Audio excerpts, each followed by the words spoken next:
Sombong dengan masjid, sombong dengan Imam Bilal. Sombong sama-sama kawan kerja.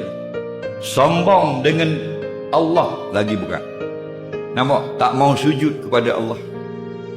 Ada ramai anak-beranak kita, bukan anak-beranak orang. Anak-beranak kita tak solat. Faham? Tak solat, pakai MyWi je. Kereta dia 50,000 tak baru. 50,000 tu kalau Porsche, disc brake je sebelah.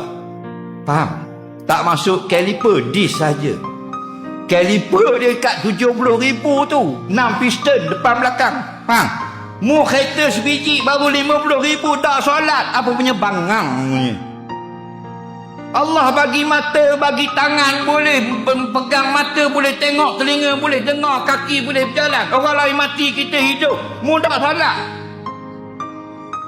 Solat 5 minit subuh, 7 minit zuhur, 7 minit asar, 8 minit maghrib, 10 minit isyak. Betul tak? Zikir lepas solat sunat, bukan wajib. Yang wajib solat dok juga. Jenis tak mari masjid dia. Dia mari semayang raya saja. Tu pun salah masuk ke pintu muslimat. Nampak? Pasal apa? Pasal mongok, jahil. Jalanlah pergi mana-mana, kena ingat tempat terbaik yang ada atas bumi ni masjid. Faham? Termasuk Masjid Khalidiyah.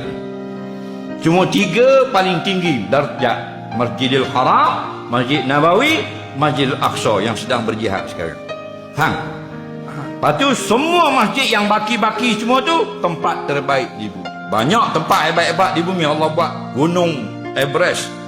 Betul tak?